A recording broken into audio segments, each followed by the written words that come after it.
Hello dear students. आज हम एक बार फिर से एक बहुत ही इंपॉर्टेंट क्वेश्चन पेपर को सॉल्व करेंगे। ये सभी क्वेश्चन आपके आने वाले एग्जाम के लिए बहुत ही इंपॉर्टेंट रोल प्ले करने वाले हैं, तो प्लीज़ एक एक सॉल्यूशन को आप ध्यान से देखिए, मेरे साथ करिए। अगर आपको कोई डिफिकल्टी होती है तो आप उस पार्ट को देखिए और समझिए, और कोई भी डाउट रहता है तो आप प्लीज़ कमेंट्स में उसे पूछिए। सब्सक्राइब कीजिए मेरे चैनल को और इम्पॉर्टेंट वीडियोज़ के लिए। नाउ स्टार्ट करते हैं without any delay. Question number 1 देखिए। क्वेश्चन 1 में आपसे क्या कहा गया है, ये आपका क्वेश्चन 1 है। Find the mode of the following distribution. Okay, आपको मोड फाइंड करना है। क्लास दे रखी है और फ्रीक्वेंसी दे रखी है। ओके, क्लास जो है हमारी वो है 10 से 20, 20 से 30। मैंने मीडियन मोड पर भी एक वीडियो बना रखा है जिसमें सभी इंपॉर्टेंट क्वेश्चन को कवर किया है, तो प्लीज उस वीडियो को भी देखिए जिससे आपका कॉन्सेप्ट क्लियर हो जाएगा अगर आपने कोई भी पॉइंट में प्रॉब्लम आती है तो। ठीक है, 40 से 50 and 50 to 60। Now the frequencies are 15, 10, 12, 17 and 4। Okay, so simple directly आपसे पूछा गया है कि इसका मोड क्या होगा। ओके, देखिए, ठीक है। अब मोड निकालते समय हमें कुछ बातों का ध्यान रखना होता है। मोड जब भी आपको सॉल्व करने के लिए बोले तो आप फ्रीक्वेंसी टेबल में जो सबसे बड़ी वैल्यू होती है उसको चूज कर लेते हैं। ठीक है, अब जैसे अगर हम यहाँ पे देखें तो सबसे बड़ी वैल्यू क्या है हमारी, 17। ओके, तो हम इस वैल्यू को चुन लेंगे और यही हमारी जो क्लास होगी ये पूरी, ठीक है, ये हमारी कहलाएगी मॉडल क्लास। ठीक है, ये जो फ्रीक्वेंसी होती है इसको बोलते हैं मॉडल फ्रीक्वेंसी, जो होती है F1। ऊपर की वैल्यू होती है F0, इसके नीचे होता है F2। जो क्लास है इसमें जो नीचे वाली लिमिट है इसको बोलते हैं लोअर लिमिट। ठीक है, जिसको हम बोलते हैं L। और H होता है हमारे इस क्लास के बीच का गैप। तो अगर हम देखें सभी क्लासेस के बीच में जो गैप है वो 10 का है। ठीक है, तो ये हमारा 10 हो जाएगा। नाउ मोड का फॉर्मूला क्या होता है, तो mode equals to L plus F1 minus F0 या F0, ठीक है, upon 2F1 minus F0 minus F2 into H। Okay, सभी वैल्यूज को यहाँ पे रख लेते हैं। L की वैल्यू कितनी है 40, F1 कितना है हमारा, ये है 17, F0 कितना है 12, अपॉन में आते हैं 2 इंटू 17 माइनस 12 माइनस F2 की वैल्यू है 4 इंटू जो गैप है वो है 10। ओके, मैंने यहाँ से सारी वैल्यूज इसलिए लिख ली थी और इनको यहाँ पे रख दिया। ठीक है, आपको भी ऐसे पहले ही साइड में यहाँ पे लिख लेना चाहिए। ठीक है, 40, 17 में से 12 माइनस के तो आया 5, 17 टू ज़ा 34 और 12 प्लस 4 हो गया हमारा 16, बिकॉज माइनस और माइनस ऐड हो जाएगा, साइन आपका माइनस का ही आएगा। ठीक है, into 10। Now this is 40, 5 upon 16, 34 में से 16 माइनस के तो आ गया 18 इंटू 10। ये दोनों नंबर हमारे 2 से कैंसिल हो जाएंगे, 2 5 ज़ा 2 9 ज़ा। ओके, लास्टली आपके पास जो आया है 5 की 5 से मल्टीप्लाई करी तो 5 5 ज़ा 25 अपॉन 9। अब 25 अपॉन 9 को हम सॉल्व कर लेते हैं। 9 2 ज़ा 18, यहाँ बचेंगे आपके 7, 0 आपने ऐड किया और यहाँ पर पॉइंट लगाया, 9 की टेबल पड़ी, 9 7 ज़ा 63। ठीक है, फिर से 7 आएगा तो ये 2.77 आपका आता रहेगा। ओके, अब जब आपने इसको सॉल्व किया तो आपका आया 40 प्लस 2.77। ठीक है, तो ऐड करते हैं तो ये 42.77, जिसको अप्रोक्सीमेटली आप बोल सकते हैं 42.8। तो ये आपका रिक्वायर्ड आंसर आ चुका है। नाउ क्वेश्चन नंबर 2 देखिए, इसमें क्या लिखा है, two concentric circles are of radii 4 centimetre and 3 centimetre, find the length of the chord of larger circle touches the smaller circle. ठीक है, अब कोसेंट्रिक सर्कल क्या होते हैं, देखिए जैसे मान लीजिए हमने एक सर्कल ड्रॉ किया, इसका सेंटर है हमारा O। ठीक है, अब इसी को सेंटर लेके थोड़ा सा रेडियस बढ़ा के हम एक और सर्कल ड्रॉ करें। ठीक है, तो ये वाले जो सर्कल होंगे वो क्या कहलाएंगे, कोसेंट्रिक सर्कल्स। ठीक है, क्योंकि इनका जो सेंटर है वो क्या है, कॉमन है। ओके, नाउ अब क्वेश्चन पे आते हैं। क्वेश्चन में लिखा था रेडियस दे रखे थे 4 एंड 3, ठीक है। तो छोटा वाला जो सर्कल होगा उसका जो रेडियस होगा वो कितना हो जाएगा 3 सेंटीमीटर, और जो बड़ा वाला है उसका जो रेडियस है वो क्या हमने बोल दिया 4 सेंटीमीटर, ठीक है। अब हमें लेंथ ऑफ कॉर्ड बतानी है लार्जर सर्कल की जो टच कर रही है स्मॉलर सर्कल को, ठीक है। अब कॉर्ड क्या होती है, सर्कल में कोई भी दो पॉइंट को जोड़ने वाली लाइन, वो क्या कहलाती है, कॉर्ड कहलाती है, ठीक है। क्या कहलाती है, कॉर्ड कहलाती है। अगर आपसे पूछा जाए कि लार्जेस्ट कॉर्ड क्या है, तो आपको पता होना चाहिए वो क्या होती है, हमारी डायमीटर, ठीक है। तो लार्जेस्ट कॉर्ड क्या होती है, डायमीटर। बट यहाँ पे ऐसा पूछा नहीं है, मैं कॉर्ड के बारे में बता रहा था, ठीक है। अब बात करते हैं आगे। अब देखिए हमारी जो कॉर्ड है वो बड़े वाले सर्कल पे है और टच करनी चाहिए छोटे वाले सर्कल को, तो हमने इसी तरीके से बनाना है कि वो यहाँ पे टच करते हो जाए, ठीक है। जैसे पॉइंट ऑफ कांटेक्ट पे यहाँ पे टच करे और आगे इसको बढ़ा देंगे, ठीक है, ये इस तरीके से। ओके, तो ये कॉर्ड हो गई, इसका कुछ नेम रख देते हैं, ए बी। ओके, ये सेंटर हो गया हमारा ओ। अब इसी की लेंथ बतानी है, ठीक है। आपको एक थ्योरम पता होगी 10.1, उसमें क्या होता है कि जो रेडियस है, ठीक है, इसको रेडियस बोला है हमने, 3 सेंटीमीटर यहाँ पे जो मैंने दिया है। ओके, और जो लाइन एक टच करती है सर्कल को किसी एक पॉइंट पर, तो इसको बोलते हैं टेंजेंट। क्या बोलते हैं, टेंजेंट, ठीक है। तो टेंजेंट और जो रेडियस है इनके बीच में 90 का एंगल बनता है। ओके, तो यहाँ पर जो कॉर्ड ए बी है ये हमारी एज अ टेंजेंट वर्क कर रही है, किसकी तरह काम कर रही है, टेंजेंट काम कर रही है, ठीक है। तो यहां पर जो एंगल बनेगा ये वाला, ये कितने का एंगल बनेगा, 90 डिग्री बनेगा। ओके, अभी 90 डिग्री अगर बन रहा है तो यहां पर आप लगा देंगे पाइथागोरस थ्योरम, ठीक है। ओके, अब पाइथागोरस लगाते हैं, इस पॉइंट को हम बोल देते हैं पी, तो ओ पी बी में पाइथागोरस लगाते हैं। ये वैल्यू है 3, ये आपका 4, इसको बोलते हैं बेस, ठीक है। तो बेस की वैल्यू निकाल देते हैं। तो हमें पता है कि हाइपोटेनस स्क्वायर, पाइथागोरस यूज कर रहे हैं, ठीक है, पाइथागोरस थ्योरम से hypotenuse square equals to perpendicular square plus base square. तो हाइपोटेनस कितना है हमारा, हाइपोटेनस है सामने 90 के सामने वाले को हाइपोटेनस बोलते हैं, तो ये 4, परपेंडिकुलर हमारा यहाँ पे है एक्यूट एंगल के सामने, अगर हम यहाँ से देख रहे हैं तो ये हो गया परपेंडिकुलर जो कि है 3, और बेस हमें निकालना है, ठीक है।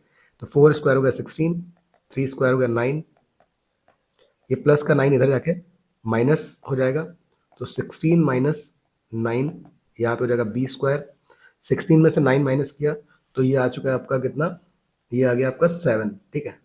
स्क्वायर हटेगा तो यहाँ पे आ जाएगा रूट। अब रूट 7 तो हमारा किसी का स्क्वायर रूट होता नहीं है 7, ठीक है, तो हम इसको ऐसे रहने देते हैं। नाउ ये तो लेंथ आई सिर्फ कहाँ से कहाँ तक, पी से बी तक की, ठीक है। हमें पूरी कॉर्ड की लेंथ बतानी थी, पूरी कॉर्ड कितनी थी, ए से बी तक, ठीक है। ये तो अभी सिर्फ कहाँ से कहाँ तक आई, यहाँ तक, ठीक है। ये वाली लेंथ ये कितनी आई, रूट 7, ठीक है। अब आपको एक थ्योरम पता होगी, ठीक है। किसी भी सर्कल में, ठीक है, अगर कॉर्ड है तो सेंटर से जब उस पर लाइन ड्रॉ करते हैं वो परपेंडिकुलर होता है कॉर्ड पे, ठीक है, और साथ साथ बाइसेक्टर भी होता है। तो अगर हम बात करें यहाँ पर तो जितनी वैल्यू ये रूट 7 ये होगी उतनी वैल्यू क्या हो जाएगी, ये वाली भी हो जाएगी। ओके, बिकॉज ये इसका परपेंडिकुलर बाइसेक्टर होता है। तो हमें पूरी वैल्यू चाहिए थी ए बी की, तो ए बी क्या हो जाएगा हमारा, ए बी हो जाएगा 2 टाइम्स रूट 7, बिकॉज ये डबल हो जाएगा ना, तो ये डबल हो गया तो इसका आंसर आ गया 2√7, और वैल्यू सेंटीमीटर में थी तो इसको सेंटीमीटर लिख देंगे। ओके, आई होप ये क्लियर होगा। Find the sum of first 30 terms of AP, ठीक है, हमें सम निकालना है 30 टर्म का फर्स्ट। तो एपी हमको दे रखी है, इसको हम जल्दी से कर लेते हैं, इजी क्वेश्चन है। -30 -24 -18, ठीक है, डॉट डॉट डॉट। ओके, अब सम निकालना है किसका, 30 टर्म्स का, तो सम को बोलते हैं एस एन, और यहाँ 30 टर्म है तो S30। ओके, एपी में जो हमारी पहली वैल्यू होती है उसको बोलते हैं ए, जो कि दे रखा है -30। इनके बीच के जो डिफरेंस होता है उसको बोलते हैं कॉमन डिफरेंस, क्योंकि सभी के बीच में सेम डिफरेंस होता है, तो वो निकलता है हमारा, इस वैल्यू को हम A2 बोलते हैं, इसको A1 बोलते हैं, इन दोनों को माइनस करके, ठीक है। तो मतलब A2 माइनस A1। ओके, अब A2 की वैल्यू कितनी है, -24, बीच में माइनस है, A1 भी माइनस का ही है, तो ये हो गया -24, माइनस और माइनस हो गया प्लस। अब देखिए प्लस माइनस माइनस होता है, तो 30 में से 24 गया 6, साइन उसका आएगा जो बड़ा है प्लस का, तो ये हो गया डी। ओके, मतलब एपी हमारी बढ़ रही है, हम देख भी रहे हैं, क्योंकि नंबर धीरे धीरे पॉजिटिव होना शुरू हो रहा है, ठीक है। तो डी भी आ गया, ए भी आ चुका है। S30 का मतलब है Sn हम बोलते हैं, तो n की प्लेस पे 30 है, तो n की वैल्यू हमें दे रखी है कितनी, 30। ओके, आप कंपेयर करके देख लेंगे। अब Sn का फॉर्मूला क्या होता है, Sn इक्वल्स टू होता है हमारा n upon 2a plus n minus 1 into D. Okay, S N की जगह पे लिखा है S30, तो वहां पे 30 कर दिया। इन प्लेस ऑफ n आप रख देंगे 30 अपॉन 2 ए की जगह पे देखते हैं कितना था हमारी वैल्यू, माइनस का 30। ठीक है, आप बहुत ध्यान से लिखेंगे। यहाँ हो जाएगा 30 माइनस 1 और डी आ चुका है आपका 6। ठीक है, 2 से 30 कैंसिल हो जाएगा कितने टाइम्स, 15 टाइम्स। यहाँ पे मल्टीप्लाई करते हैं तो 32 सा ये हो जाएगा आपका माइनस का 60। 30 में से 1 गया, ये हो गया 29 और यहाँ मल्टीप्लाई में 6। ठीक है, सॉल्व करते हैं इसको। 15 माइनस 60 प्लस 29, 29 इंटू 6 मैं इस साइड कर लेता हूँ, तो 6 9 ज़ा 54, 6 2 ज़ा 12 प्लस 5 174। ठीक है, तो ये आ गया आपका 174। 15 इंटू 174 जो है उसमें से हम माइनस कर देते हैं 60 को, ये 4 हो गया, यहाँ हो जाएगा 1 और यहाँ हो जाएगा आपका 1, तो ये हो जाएगा 114। ठीक है, तो 114। अब 15 और 114 को मल्टीप्लाई करा लीजिए, ये हो जाएगा 1710। ठीक है, ये आ जाएगा 1710। तो जो सम ऑफ 30 टर्म्स आ गया है वो आ चुका है 1710। ओके, आई होप ये क्लियर होगा, आप इनको सॉल्व कर लेंगे। नाउ नेक्स्ट क्वेश्चन की तरफ मूव करते हैं।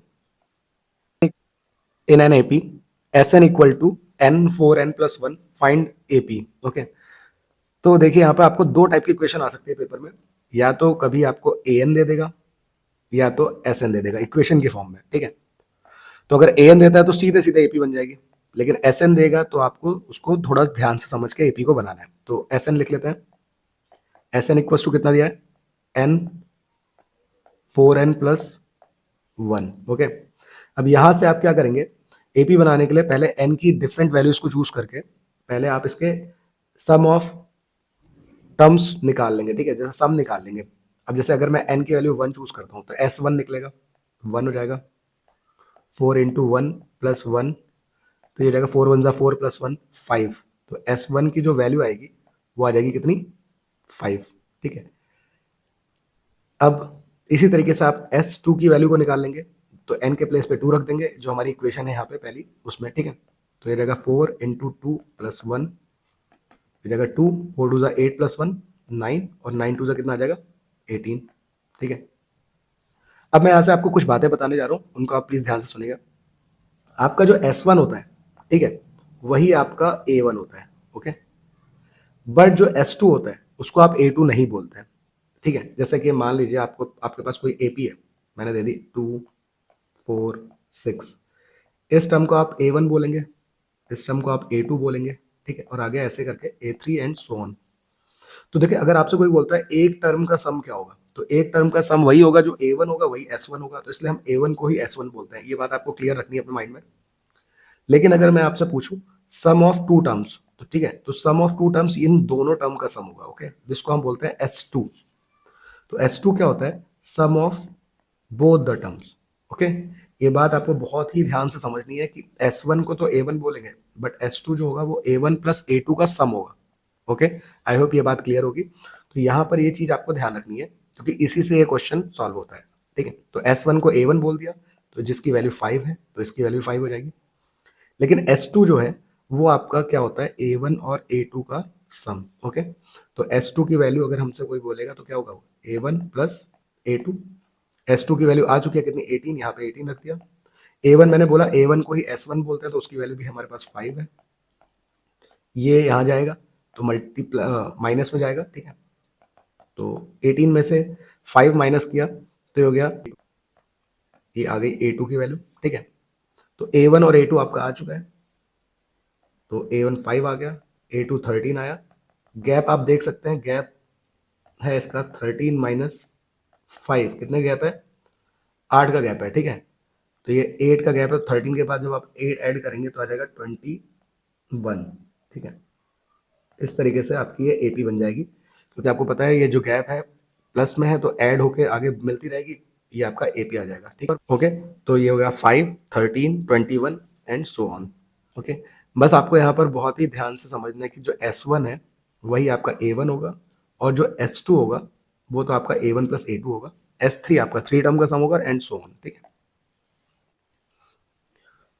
a cone of height 28 centimeter and radius of base 7 centimeter is made of modeling clay। ठीक है,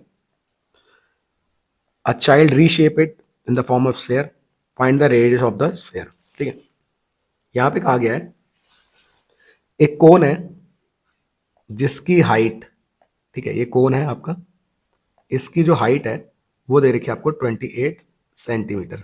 ठीक है, और जो रेडियस है, ये बेस रेडियस, ये दे रखा है आपको कितना, 7 सेंटीमीटर। ये किससे बना है आपका, मॉडलिंग क्ले से बना है। ओके, जिससे जिसको हम चेंज कर सकते हैं डिफरेंट शेप में। ठीक है, तो ये क्ले से बना हुआ है।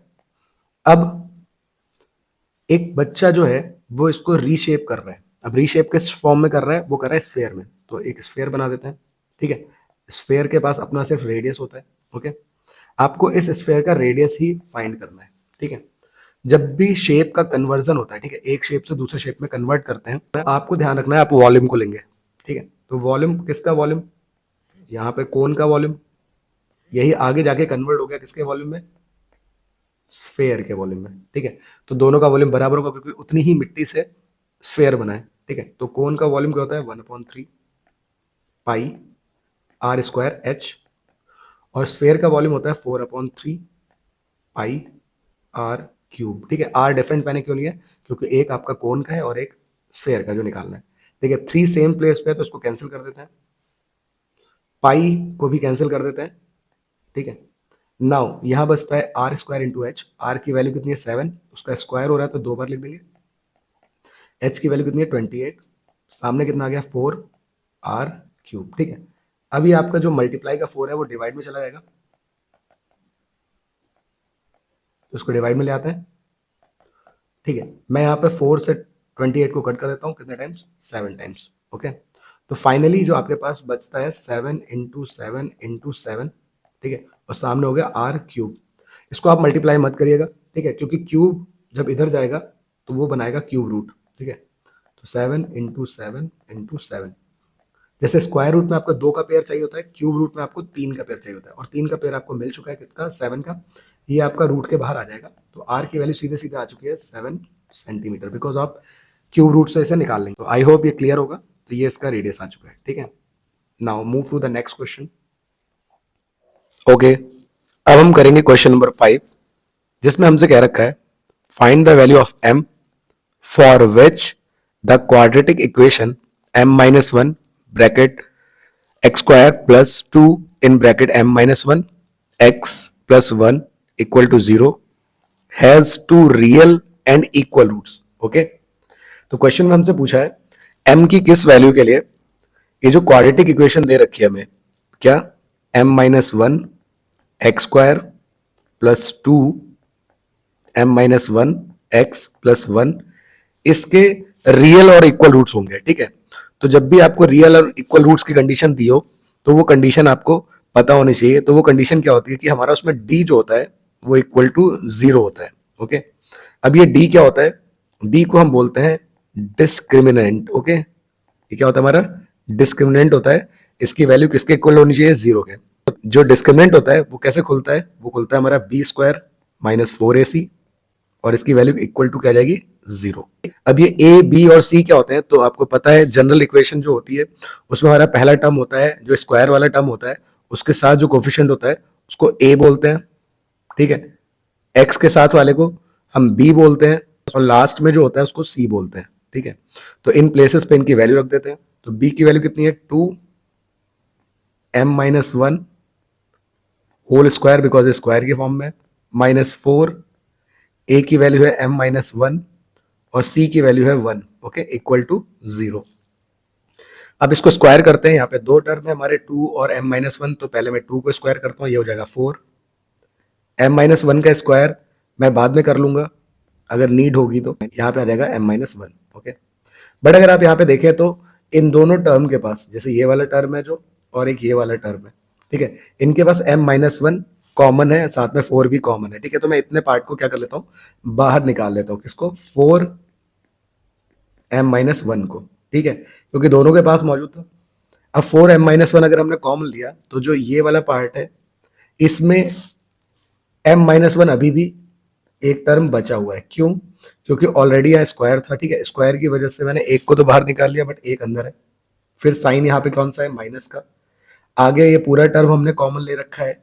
ठीक है, तो यहाँ पे क्या बचा, 1। Okay, equal to 0। अब क्या करेंगे आप, आपके पास यहाँ फैक्टर बन चुके हैं। अब पहली बार आप इतने पार्ट को 0 के इक्वल रखेंगे, तो 4m-1 इक्वल टू 0। 4 डिवाइड में जाएगा तो m-1 इक्वल टू 0/4, 0 ही हो जाना है। तो m-1 इक्वल टू 0, m की वैल्यू -1 इधर गया तो ये बन जाएगा +1। ठीक है, तो पहली वैल्यू आई +1। दूसरी वैल्यू देखते हैं क्या आएगी। तो ये वाले पार्ट को भी हम इक्वल टू 0 रख लेंगे, m-1 इक्वल टू 0। -1 हो गया -2, -2 आगे गया तो ये बन जाएगा +2। ठीक है, अब एक वैल्यू आई है। अब दोनों में से हमारी जो वैल्यू है कौन सी वाली यहाँ पर हमारी करेक्ट वैल्यू है, तो उसके लिए हम क्या करेंगे, देखिए अगर मैं यहाँ पर मान लीजिए जो हमारी इक्वेशन थी, ठीक है, मैं फिर से लिख देता हूँ equation, m-1 x² +2 m-1 x +1 equal to 0। ठीक है, आंसर आपका हो चुका है, बट मैं समझा रहा हूँ कि कैसे आपको पता चलेगा कि आपका करेक्ट आंसर क्या है। अब देखिए अगर मैं m को यहाँ पे पहले आंसर को लेके चलूँ तो 1 - 1 अगर यहाँ करूंगा तो 1 - 1 0 हो गया, 0 इंटू x² हो गया। हमें पता है कि किसी भी क्वाड्रेटिक इक्वेशन में a कभी भी 0 के इक्वल नहीं होता है। ठीक है, क्योंकि अगर a 0 हो गया तो पहला टर्म खत्म हो जाएगा, और पहला टर्म खत्म हो गया तो ये क्वाड्रेटिक रहेगी नहीं। ठीक है, तो हमारा जो 1 है वो पॉसिबल नहीं होगा, तो हम यहाँ पे लिख देंगे ये हमारा क्या होगा, not possible for a quadratic equation. So हमारा जो करेक्ट आंसर है वो क्या है, m = 2। आई होप ये क्लियर होगा, क्योंकि आप 2 रख के देखिए। अब यहाँ पर अगर आप 2 रखेंगे m की जगह पे तो 2 - 1 करेंगे तो अभी भी तो 1 ही बचेगा ना, मतलब वो वाला टर्म वहां पे मौजूद है। Okay, solve the following quadratic equation for x। ठीक है, आपको एक इक्वेशन दे रखी है, इसको सॉल्व करना है आपने। इक्वेशन क्या है हमारी, √3x² + 10x + 7√3 equal to 0। Okay, आप इसको दो मेथड से कर सकते हैं। जब आपको कुछ भी बोला नहीं गया है कि कोई मेथड यूज करो, तो आपके पास दो मेथड क्या है, फैक्टराइजेशन मेथड और दूसरी मेथड आपकी क्वाड्रेटिक फॉर्मूला। आपको जिससे भी कन्वीनियंट रहे उससे कर सकते हैं, लेकिन अगर पेपर में आपको दोनों ही में से नाम लेके आ गया तो आपको उसी को ही यूज करना पड़ेगा। फैक्टराइजेशन मेथड क्या होती है, देखिए आपका जो लास्ट टर्म है ये वाला 7√3, ये आपका स्टार्टिंग वाले टर्म से मल्टीप्लाई होता है। ठीक है, जिसको हम मिडिल टर्म स्प्लिटिंग मेथड भी बोलते हैं। तो इनकी इनकी जब मल्टीप्लाई करेंगे तो ये आ जाएगा 7√3, और √3 की जब हम मल्टीप्लाई कराएंगे तो आ जाएगा 7, √3 हो गया तो 21 आ गया। ठीक है, तो मल्टीप्लाई करके आपको 21 चाहिए नंबर, और बीच में जो नंबर होता है वो आपको चाहिए होता है ऐड या सब्ट्रैक्ट करके। ठीक है, 10। तो क्या बताया मैंने, ये जो लास्ट में नंबर है इसकी पहले वाले जो कोएफिशिएंट है ए से मल्टीप्लाई करा देंगे, तो आपको जो नंबर मिलेगा वो आपका मल्टीप्लाई करके लाना होता है, और बीच में जो नंबर होता है उसको ऐड या सब्ट्रैक्ट करके लाना होता है। साइन भी देख लीजिएगा, साइन यहाँ पे प्लस है। ठीक है, दोनों पास। तो 7 3 21 होता है। हमको पता है कि 7 की अगर हम 3 से मल्टीप्लाई कराएं तो 7 3 कितना मिल जाएगा, 21, क्योंकि हमें 21 लाना था। और 7 में 3 को ऐड करें तो 10 भी मिल जाएगा। तो दोनों ही नंबर मिल रहे हैं, साइन दोनों के प्लस है, तो सबको प्लस कर रख लेंगे। अब देखिए तो हमारे कौन कौन से नंबर आए, √3 पहला टर्म था वो ऐसे लिख दिया, 10 को हमने ब्रेक कर लिया, किसमें किसमें, तो ये हमारा ब्रेक हो चुका है 3x + 7x। मैंने 3x लिख दिया पहले, आप पहले 7 को भी लिख सकते हैं, कोई प्रॉब्लम नहीं होगी। ठीक है, और लास्ट वाला टर्म हमारा है 7√3 इक्वल टू 0। ओके, नाउ अब इन दोनों में आपको यहाँ पे कॉमन देखना है, कॉमन क्या है। ठीक है, तो यहाँ पर अगर हम ध्यान से देखें तो x² और x में तो हम बड़े आराम से कॉमन ले लेंगे x। अब √3 और 3, तो इसमें अगर हम कॉमन लें तो यहाँ पे हम √3 को कॉमन ले सकते हैं। ठीक है, √3 कॉमन क्यों लिया अभी बताता हूँ मैं। अंदर क्या बचा x, बिकॉज इन दोनों की मल्टीप्लाई होगी तो पहला टर्म बन जाएगा ये वाला, फिर बीच में साइन क्या है, प्लस। अब आपको 3 बनाना है। ठीक है, तो √3 है, तो √3 की किससे मल्टीप्लाई करें 3 बनेगा, तो √3 ही चाहिए होगा, तो √3 इंटू √3 हमारा 3 बन जाएगा, और हमने x को तो बाहर ले ही रखा है। ठीक है, नेक्स्ट ब्रैकेट में यही आता है जो आपका इस ब्रैकेट में आता है, आपको उस चीज का ध्यान रखना है, ठीक है। अब आपको यहाँ पर ये दो टर्म बनाने हैं, तो आपके पास यहाँ पे x तो है, 7 नहीं है तो 7 बाहर ले लेंगे, साइन प्लस का ही है, और दूसरा वाला टर्म भी बन जाएगा 7√3 जब इससे मल्टीप्लाई होगा, ठीक है। तो चारों टर्म बन चुके हैं। अब देखिए इसको हम इसके साथ लिख देते हैं, तो ये हो जाएगा √3x + 7, और ये जो दो बार है हमारा फैक्टर उसको हम एक बार लिख देते हैं, बिकॉज दो रूट्स आते हैं, ठीक है। इक्वल में क्या चल रहा है, 0, ओके। अब पहली बार √3x + 7 को 0 को इक्वल रखेंगे, तो √3x + 7 माइनस का 7, और ये डिवाइड में चला गया, डिवाइड में चला गया हमारा √3, ठीक है। तो पहला हमारा ये इस तरीके से आ गया। सेकंड की अगर बात करी जाए तो सेकंड वाले में हमारे पास x + √3 था, उसको हमने 0 के इक्वल रखा, तो प्लस का √3 उधर जाके क्या हो गया, माइनस का √3, ठीक है। अब आपका ये आंसर आ चुका है। अगर आप इसको थोड़ा सा और आगे सॉल्व करें ये वाले पार्ट को, तो आप इसको रेशनलाइज कर सकते हैं। रेशनलाइज कैसे करते हैं, रूट के नंबर से नीचे जो भी नंबर लिखा है ऊपर और नीचे मल्टीप्लाई कर देंगे, तो ये हो जाएगा माइनस का 7√3, और √3 हो गया 3, ठीक है। तो ये हमारे दो आंसर आ चुके हैं। इन दोनों आंसर्स को आपको ध्यान रखना है, ये मिडिल टर्म स्प्लिटिंग से है, ठीक है। फैक्टराइजेशन मेथड इसको बोलते हैं। नेक्स्ट तरीका है हमारा क्वाड्रेटिक फॉर्मूला। मैं दोनों इसलिए बता दे रहा हूँ क्योंकि आपके लिए इंपॉर्टेंट है, ठीक है। तो क्वाड्रेटिक फॉर्मूले से, और क्वाड्रेटिक फॉर्मूला आप सेकंड चैप्टर में भी यूज कर सकते हैं। क्वाड्रेटिक फॉर्मूला क्या होता है हमारा, -b plus minus √b² - 4ac upon 2a, और ये किसकी वैल्यू होगी, इक्वेशन x की है तो x की वैल्यू, y की है तो y की, ठीक है। अब यहाँ वैल्यू रख देते हैं, a b और c हमको पता ही है, ओके। अब देखिए हम बात करते हैं यहाँ पे a b और c की, तो a हो गया हमारा ये, b हो गया x का कोफिशिएंट, और c हो गया लास्ट वाला, ठीक है। अब b की वैल्यू है हमारी 10 प्लस माइनस, b की वैल्यू है 10 इसका स्क्वायर -4, a की वैल्यू है √3, और c की वैल्यू है 7√3, ओके। अपॉन में हमारा 2√3, बिकॉज a की वैल्यू ये थी, ठीक है। -10, 10 का स्क्वायर हो गया 100, -4 × 7 28, और √3 और √3 कितना हो जाएगा 3, 28 3 सा कितना होता है वो यहाँ लिख देते हैं, ठीक है। 8 3 24, 84 आ गया। आई होप क्लियर होगा, ठीक है। ये मल्टीप्लाई कैसे किया, अब 100 में से 84 गया तो बचा 16, 2√3। 16 जो होता है हमारा किसका स्क्वायर रूट होता है, ये हमारा 4 का होता है, तो हम इसको बाहर निकाल लेते हैं, ये 4 आ गया है 2√3। अब देखिए इसके दो रूट आ चुके हैं। अब पहली बार हम इसको सॉल्व करते हैं प्लस के साथ, +4 अपॉन 2√3, तो -10 + 4 -6 अपॉन 2√3, 2 से कैंसिल हो गया 3 टाइम्स, तो आया -3 अपॉन √3। रेशलाइज कर लेते हैं, ऊपर √3 से और नीचे √3 से मल्टीप्लाई करा देंगे, तो -3√3 अपॉन √3 हो गया, 3 से 3 क्या हो गया, कैंसिल। तो फाइनली जो हमारा पहला आंसर आया ये आया -√3, जो वहां भी आ रहा था, ठीक है। नेक्स्ट रूट निकालते हैं, उसमें हम यहाँ पे जो साइन यहाँ प्लस है, क्योंकि हमें पता है प्लस और माइनस आता था, तो इसमें हम माइनस ले लेंगे, ठीक है, 2√3। अब दोनों माइनस है तो ऐड हो जाएंगे, माइनस का 14 अपॉन 2√3, 2 से 14 कट जाएगा 7 टाइम्स, तो हो गया -7 अपॉन √3। इसको भी रेशलाइज कर लेंगे, तो 7 अपॉन √3 ऊपर और नीचे मल्टीप्लाई करते हैं, तो हो जाएगा -7√3 अपॉन 3। तो सेकंड रूट भी आ चुका है। ये मेथड है हमारी क्वाड्रेटिक फॉर्मूला। तो किसी भी चैप्टर में सेकंड हो कोई भी हो, आप ये भी लगा सकते हैं अगर आपसे उसमें कहा नहीं गया। Question number 6, the product of Rohan's age in 5 years ago and his age 7 years from now is one more than twice his present age.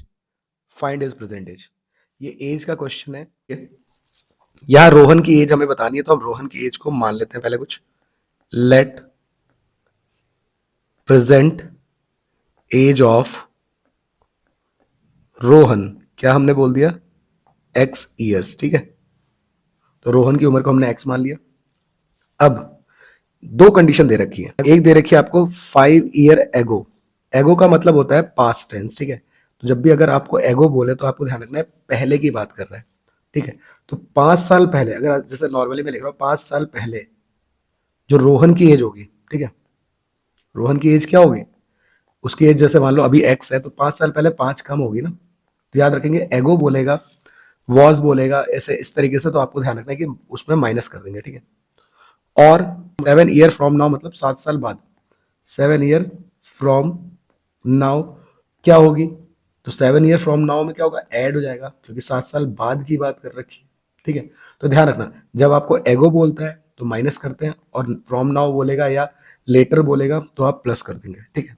उनकी एजेस का प्रोडक्ट, प्रोडक्ट मतलब मल्टीप्लाई, तो जो 5 साल पहले उम्र थी x-5, प्रोडक्ट मतलब मल्टीप्लाई, और जो 7 साल बाद उम्र है x+7, उन दोनों का प्रोडक्ट क्या है, वन मोर, क्वेश्चन में देखेगा one more than twice his present age. One more मतलब +1, एक ज्यादा है, ट्वाइस मतलब डबल, किससे, उसकी प्रेजेंट एज से, और प्रेजेंट एज हमने क्या मानी थी, ऊपर स्टार्टिंग में क्या लिखी थी, x, ठीक है।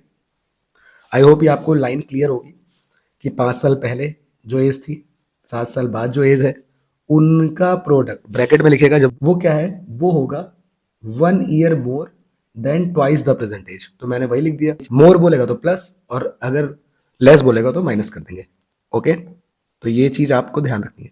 इसको सिंप्लीफाई कर लेंगे इक्वेशन को, तो पहले x से मल्टीप्लाई हुए तो हो गया x² प्लस x की 7 से मल्टीप्लाई होगी तो ये रहेगा 7x।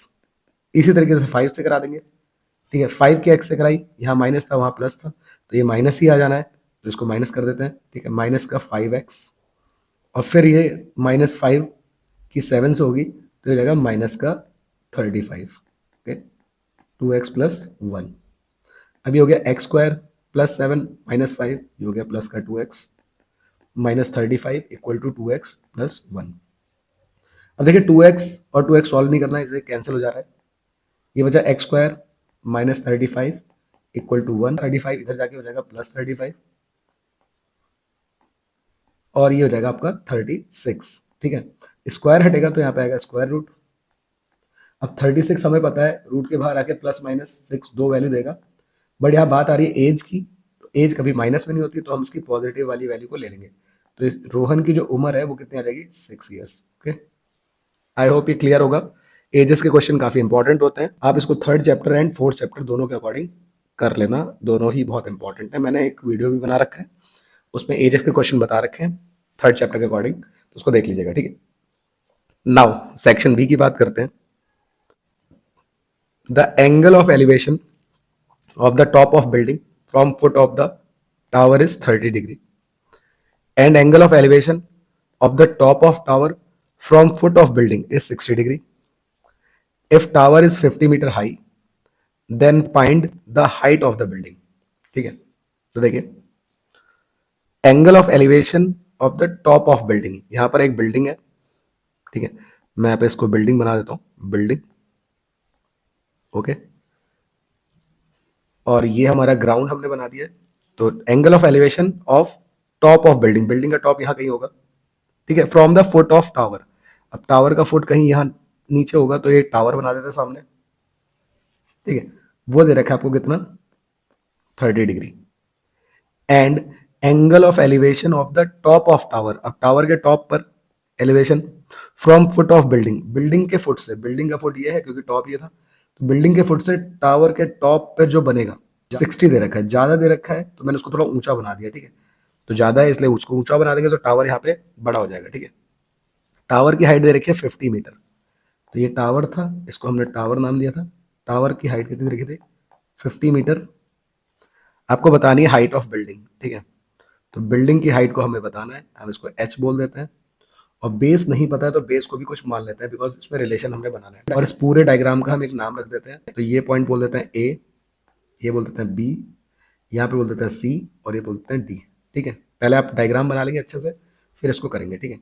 तो सबसे पहले मैं यहाँ पे ट्राइंगल ले लेता हूँ। अब ये वाला ट्रायंगल लेते हैं, देखिए आपको परपेंडिकुलर सामने जो वैल्यू है मैं यहाँ से देखूंगा, सामने है 50 और ये है बेस, ठीक है। तो कौन सा ट्रायंगल कवर हो रहा है, ए सी बी, ओके।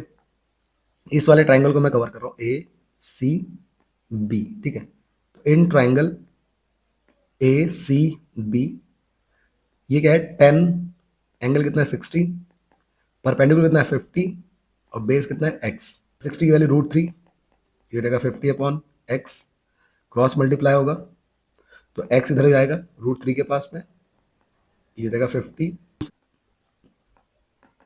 50 अपॉन √3, ठीक है। इसको फर्दर यूज के लिए हम रख लेंगे। अब इसी तरीके से दूसरे वाले ट्रायंगल पे भी हम लगा देते हैं। दूसरा वाला ट्रायंगल कौन सा, ये वाला, ये ABD, ठीक है। अब इस वाले ट्रायंगल में देखिए 10 30, परपेंडिकुलर की बात करें तो वह है H, क्योंकि 30 की साइड से आप देख रहे हो तो सामने परपेंडिकुलर पड़ेगा और नीचे बेस पड़ेगा अपॉन बेस। 10 30 की value 1 upon √3 H upon X, ठीक है। ये क्रॉस मल्टीप्लाई कर लेते हैं, X यहाँ जाएगा, ये हो जाएगा √3H। ओके, दोनों इक्वेशन आ चुकी हैं। अब ये दोनों ही X की वैल्यू हैं तो कंपेयर कर देते हैं, ठीक है। तो इसको बोल देते हैं इक्वेशन 1, इसको बोलते हैं इक्वेशन 2। तो फ्रॉम इक्वेशन 1 एंड 2 क्या हो जाएगा, 50 अपॉन √3 कंपेयर हो जाएगा किससे, √3H से। ओके, अब जब कंपेयर होगा तो ये डिवाइड में जाएगा तो √3 और √3 बन जाएगा 3। अब 50 अपॉन 3 हमारा हो जाएगा आंसर। तो ये आ जाएगा बस 16.67 मीटर। किसकी वैल्यू आ गई, हाइट ऑफ बिल्डिंग। ओके, तो ये आ चुका है आपका 16.67, या फिर बोल सकते हैं 50 upon 3। Okay, from a point on a bridge across a river, the angle of depression of the banks on opposite sides of river are 30 degree and 45 degree respectively. If the bridge has a height of 3 meter from the banks, find the width of the river. Okay, यहाँ पर आपका एक bridge है, ठीक है। एक bridge बना देता हूं मैं, वहां पे कोई पॉइंट है, ठीक है, कोई पॉइंट ए बोल देता हूं। रिवर के ऊपर जो ब्रिज है उसके पॉइंट ए से एंगल ऑफ डिप्रेशन बन रहे हैं। अब डिप्रेशन हमेशा कहाँ से बनता है, ऊपर से नीचे की तरफ बनता है, तो नीचे की तरफ बन रहा है, ठीक है। एक रिवर है, ये रिवर के बैंक्स बना देते हैं दो, ठीक है। ये रिवर है, इस रिवर के बैंक बना देते हैं, ठीक है। ये पॉइंट को बी बोल देता है, ये पॉइंट को सी बोल देता है, ठीक है। तो यहाँ से जो पहले यहाँ पे एक तो आपका डिप्रेशन बनना है और दूसरे बैंक पे इधर से डिप्रेशन बनना है। ओके, क्योंकि दोनों ही कहाँ है, अपोजिट साइड पे है, तो अपोजिट साइड पे मैंने दोनों को बना दिया, ठीक है। तो ये कितना कितना बन रहा है, एक बन रहा है आपका 30 डिग्री, ठीक है, और एक बन रहा है 45 degree. If the bridge at a height of 3 metre from the bank, ठीक है। जो ब्रिज है वो 3 मीटर की ऊंचाई पे है, ठीक है। अब 3 मीटर की जो ऊंचाई है वो यहां से देख लेते हैं हम, तो ये 3 मीटर की ऊंचाई पे है, 3 मीटर की हाइट हमने बना दी, ठीक है। हमें फाइंड करनी है, find the width of the river, river की विड्थ बतानी है। अब रिवर मैंने यहां से बी से सी तक की विड्थ बताई है, तो इस पॉइंट को हम कुछ मान लेते हैं, ए था, ये डी मान लेते हैं, ठीक है। तो एक तो आपको इतना पार्ट पता होना चाहिए और एक पार्ट पता होना चाहिए ये वाला। अगर इन दोनों को ऐड कर दें, ठीक है, तो हमारा पूरी टोटल विड्थ आ जाएगी। तो ये देखिए, एक पहला ये वाला ट्राइंगल है और एक ट्राइंगल ये है, ये इधर, ठीक है। तो कौन सा ट्राइंगल हम ले रहे हैं पहले, इन ट्राइंगल ABD, साथ साथ आप देखते रहिएगा। देखिए यहाँ पर जो 30 एंगल है वो यहाँ पर हमारा आके, क्योंकि अल्टरनेट प्रॉपर्टी से जब दो लाइन पैरेलल होती है, ये पैरेलल लाइन हुई, ये वाली लाइन और ये, तो ये ट्रांसवर्सल हो गया, तो ये कौन सा एंगल है, अल्टरनेट इंटीरियर एंगल, ठीक है। तो ये 30 डिग्री यहाँ जाएगा, ऐसे ही 45 था तो यहाँ भी कितना जाएगा, 45 आ जाएगा। अब देखिए यहाँ पे 10 30, परपेंडिकुलर की बात करें तो वो है 3 अपॉन बेस, हमने माना है x, ठीक है। ये परपेंडिकुलर और ये नीचे बेस। 10 30 होता है 1 upon √3, 3 upon x, cross multiply किए, ठीक है। तो ये इधर x चला गया, x1 जा x, और ये हो जाएगा 3√3। आपकी पहली वैल्यू आ गई। इस तरीके से आप दूसरे ट्राइंगल में भी लगा लेंगे। दूसरा ट्राइंगल हमारा है ACD, ठीक है। तो ACD, जो ये ट्राइंगल है हमारा ACD, यहाँ पे लग रहा है 10 45, एंगल 45 बन रहा है, इसलिए परपेंडिकुलर है 3 और बेस को माना है y, ठीक है। ये वाला बेस 10 45 के लिए 1 होती है, ये उठ के यहाँ जाएगा, तो y 1 जा y, y इक्वल टू 3 आ गया, ठीक है। अब हमें बतानी थी विड्थ ऑफ रिवर, ठीक है। तो विड्थ ऑफ रिवर जो है वो कैसे बन रही है, x और y को ऐड करके, ठीक है। तो जब x और y ऐड होंगे तो हमारी विड्थ बन जाएगी। तो 3√3 x की वैल्यू थी, y की वैल्यू 3 आई थी, दोनों को ऐड करते हैं। तो पहले यहाँ पे देख लेते हैं क्या है, कॉमन है, ठीक है। कॉमन क्या है, 3 कॉमन है, तो 3 कॉमन है, 3 कॉमन ले लिया, अंदर क्या बचा √3, आगे 3 कॉमन ले चुके थे तो 1 बचा, तो ये आपका विड्थ आ गई है रिवर की। ठीक है, तो 3√3 प्लस 1 मीटर। ओके, √3 की वैल्यू दी होती तो हम रख लेते हैं, बट नहीं दिए तो हम इसको यहीं पे रख के छोड़ देंगे।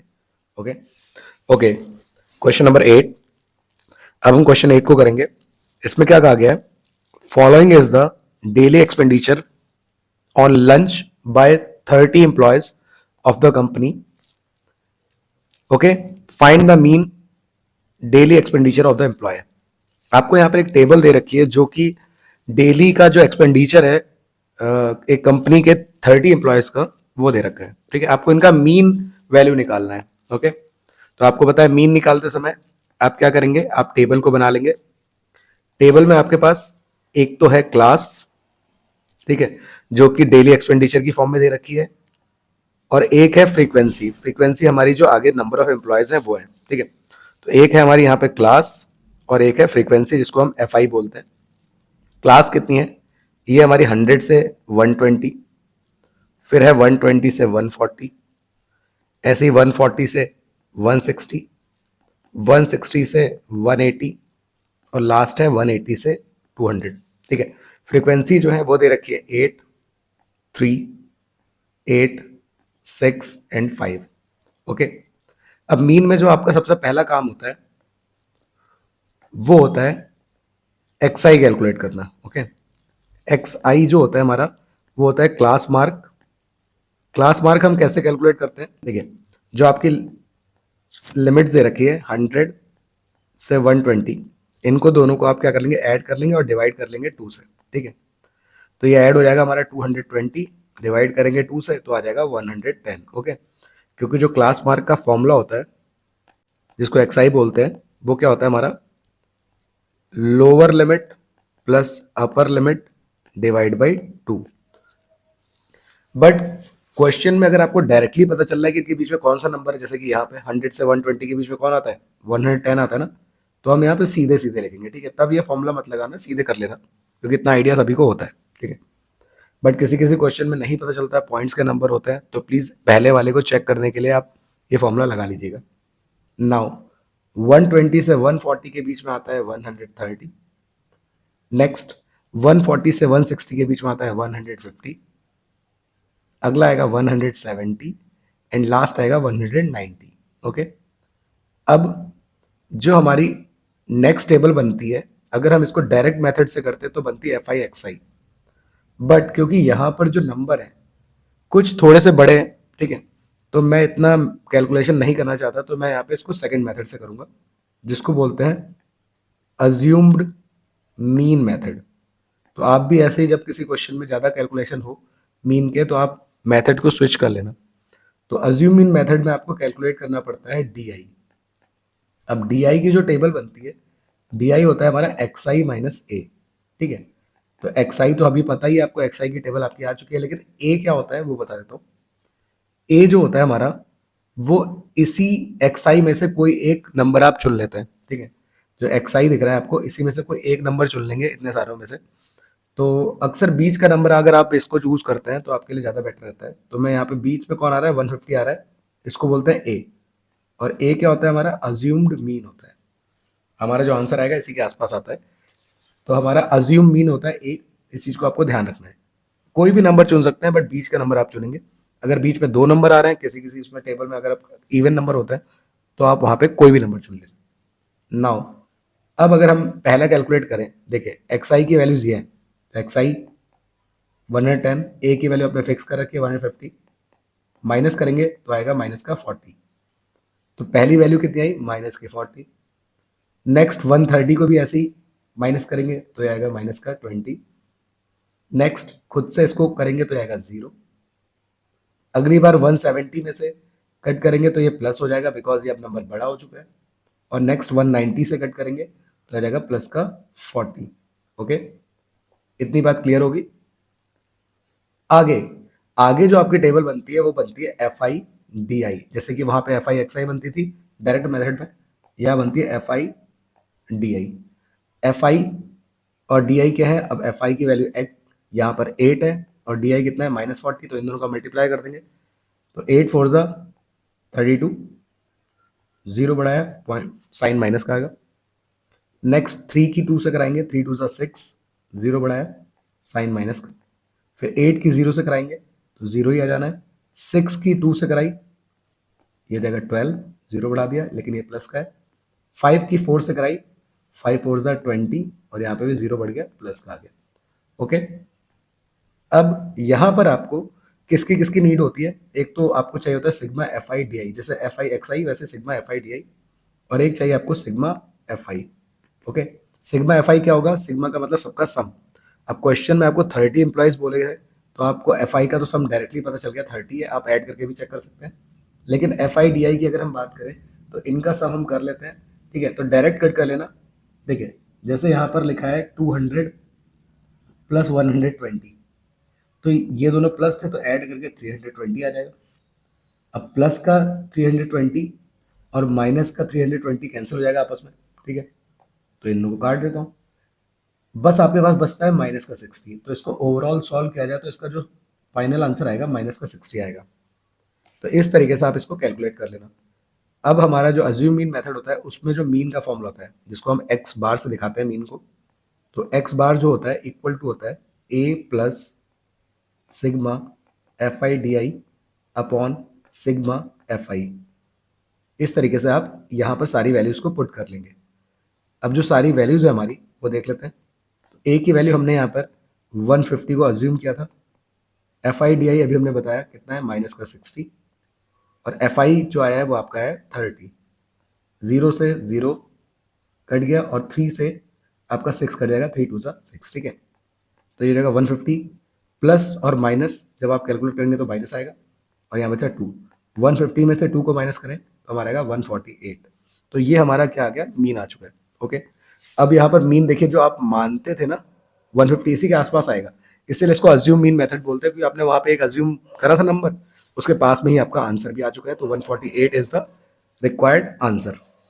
मूव करते हैं नेक्स्ट क्वेश्चन पे। Okay, now question number 9। In this question देखिए यहाँ पर इस टेबल में एक कॉलम आपका क्लास का है और एक है फ्रीक्वेंसी।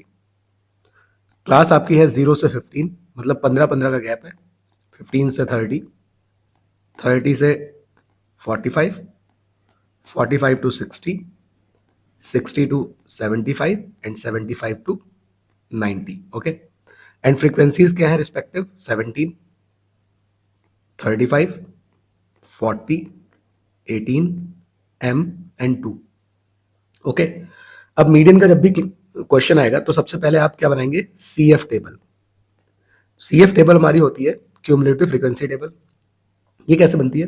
देखिए, फ्रीक्वेंसी में जो आपकी पहली वैल्यू है आप उसको एज इट इज नोट कर देंगे। 17 है तो 17 आपने लिख दिया, ठीक है? यहाँ पर इस तरीके से 17 लिख दिया हमने।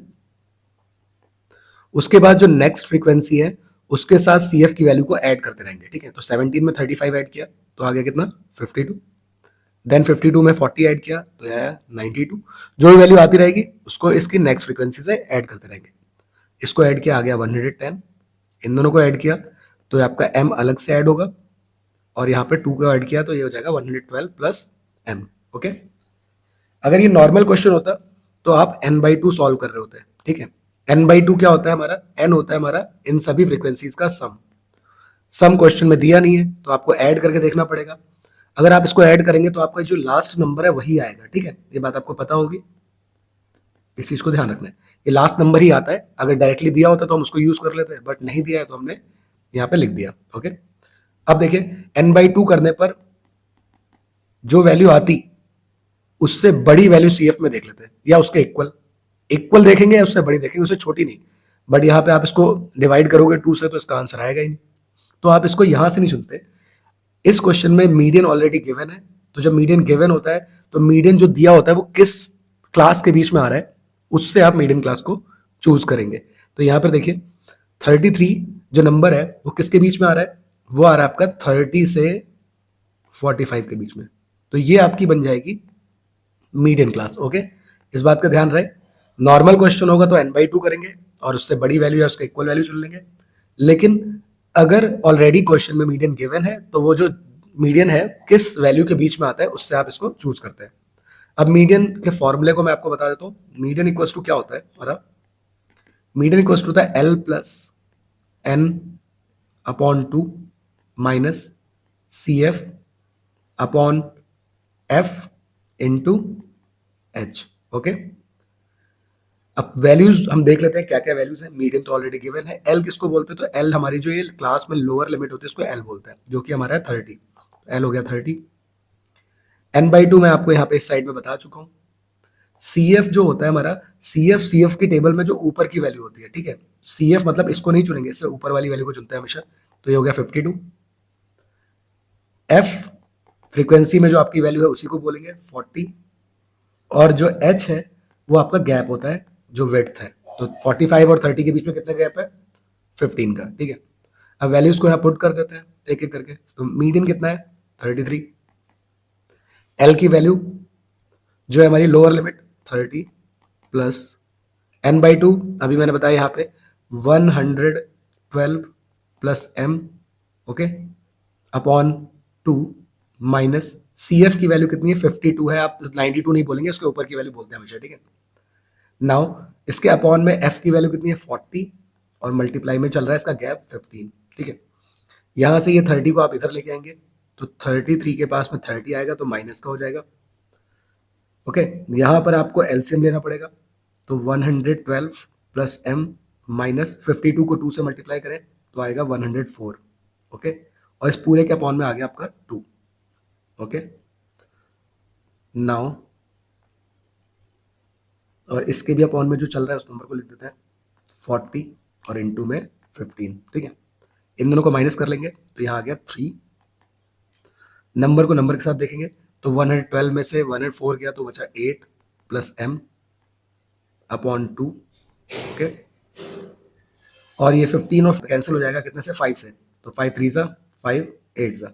ओके, तो यहाँ पे आया आपका 3 और इस पूरे के अपॉन में जो है वो हो गया आपका 8। ठीक है, अब देखिए ये 3 भी मल्टीप्लाई में है, उधर जाएगा डिवाइड में, तो ये दोनों एक दूसरे को कट भी कर देंगे कितने से, 1 टाइम्स। ठीक है, 8 डिवाइड से यहाँ जाएगा तो मल्टीप्लाई में होगा, तो 8 1 जा कितना आ जाएगा 8, इक्वल में कितना आ गया 8 प्लस m अपॉन 2। आप खुद से करिएगा। ठीक है, इसको फिर यहाँ से इसकी मल्टीप्लाई कराएंगे तो 8 2 जा 16 equal to 8 plus m, plus का 8 इधर आया तो ये हो जाएगा माइनस का 8।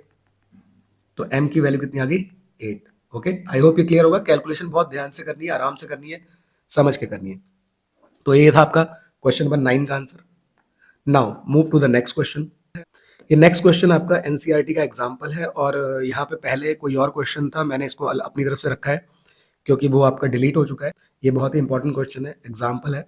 तो देखिए इसमें क्या लिखा है, TP and TQ are drawn to circle with centre O. दो टेंजेंट दे रखे हैं TP and TQ, drawn to circle with centre O from external point T. Prove that angle P T Q, ठीक है, एंगल पी टी क्यू ये वाला angle यहाँ पे, okay, equals to 2 times OP Q. ये डबल होगा किसके, OP Q के, मतलब ये वाला एंगल के। ओके, ये क्वेश्चन आप प्लीज इसको अच्छे से कर लीजिएगा, ये इंपॉर्टेंट क्वेश्चन है काफी, और मैंने इसीलिए इसको यहाँ पे रखा है। ठीक है, अब क्वेश्चन नंबर 10 को हम सॉल्व करते हैं ध्यान से। तो आपको यहाँ पे टेंजेंट दे रखी है दो, TP and T Q. Okay, जो सर्कल को इन पॉइंट पे टच कर रही है, टेंजेंट है तो एक पॉइंट पे टच करेंगे, और एक्सटर्नल पॉइंट से दो ही टेंजेंट हम ड्रॉ कर सकते हैं। सेंटर दे रखा है आपका ओ। ठीक है, हमें क्या बताना है, जो ये वाला एंगल है P T Q, angle P T Q जो यहां पर है, ठीक है, ये वाला, इसका मैं कुछ नाम रख देता हूं एक्स। वो डबल होगा किसके, ओ पी क्यू के, इस वाले एंगल के, ओ पी क्यू के। इस वाले एंगल का नाम भी मैं कुछ रख देता हूँ वाई। ठीक है, जिससे बार बार ये P T Q O P Q हम नहीं लिखेंगे, हम एक्स और वाई यूज करेंगे और बाद में इसको रिप्लेस कर देंगे। ठीक है, तो मैंने इसको क्या बोल दिया एक्स और इसको बोल दिया वाई। ओके, और अब यहाँ पर भी कुछ एंगल्स की हमें नीड रहेगी, तो मैं इनका भी कुछ नाम रख देता हूँ। तो इसका नाम रख देता हूँ मैं एंगल ए। ओके, और ये एंगल भी हमारा ए हो गया। अच्छा, ये दोनों एक कैसे हो गए, तो आपको पता है एक्सटर्नल पॉइंट से जो टेंजेंट्स होती है, ठीक है, tangents from external points are equal. तो यहाँ पर अगर हम देखें तो TP equals to T Q होता है। ठीक है, तो टेंजेंट्स थ्योरम 10.2 थ्योरम, ठीक है, from external point are equal, ठीक है, ये इक्वल होती हैं। और अगर लाइन इक्वल है, साइड इक्वल होती है, तो उसके अपोजिट एंगल भी इक्वल होंगे। तो हमें पता है कि अगर हमारे कोई दो साइड इक्वल है तो उसके अपोजिट एंगल क्या होता है, इक्वल होता है। आइसोस्केलेस ट्रायंगल में आपको पता है। तो अगर हम इस एंगल को ए मानेंगे तो ये दूसरा एंगल भी कितना हो जाएगा, ए ही हो जाएगा ना। अब यहां पर मैं लगा दूंगा angle sum property. Now in triangle X plus A equals to 180, okay.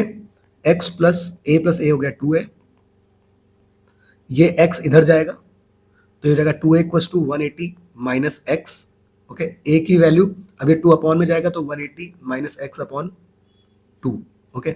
इसको मैं दोनों के साथ लिख देता हूँ क्योंकि एलसीएम है, तो 180 के साथ भी 2 आ जाएगा और x के साथ भी आ जाएगा, और 2 से 180 कैंसिल हो जाएगा कितने टाइम्स, 90 टाइम्स।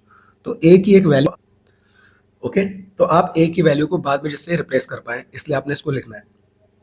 अब यहां पर एक थ्योरम और होती है। हमें पता है किसी सर्कल पर अगर टेंजेंट है और रेडियस है तो यहाँ पे एंगल कितना बनता है, 90 डिग्री का। तो यहाँ देखिएगा ध्यान से, टीपी हमारी टेंजेंट है और ये हमारा रेडियस है ओपी, ठीक है। तो इनके बीच में कितने का एंगल बनेगा, 90 का एंगल बनेगा, ओके। जो ये टीपी टेंजेंट है और ये हमारा ओपी रेडियस है, इनके बीच में कितने का एंगल बनेगा, 90 का। और यहाँ पर देखिए आप एंगल यहाँ बट रहे हैं कितने में, ए और वाई में, तो इन दोनों का सम ही तो होगा 90, ओके। ये थ्योरम 10.1 क्या होती है हमारी, ए प्लस वाई का सम कितना होगा, एंगल ए प्लस वाई का सम कितना होगा, 90 डिग्री। बिकॉज हमें पता है कि जो हमारा ओपी है टीपी के, क्लियर। अब यहां से ए की वैल्यू को रिप्लेस कर देंगे तो 90 minus x upon 2 plus y equal to 90, plus का 90 दोनों साइड क्या हो जाएगा, कैंसिल हो जाएगा। एक्स अपॉन 2 प्लस वाई को हम इधर लेके जाते हैं तो ये बन जाएगा माइनस वाई, माइनस से माइनस कैंसिल हो गया। तो finally x upon 2 equal to y आया, 2 को हम यहाँ ले जाते हैं तो एक्स इक्वल टू हो गया 2y, ठीक है।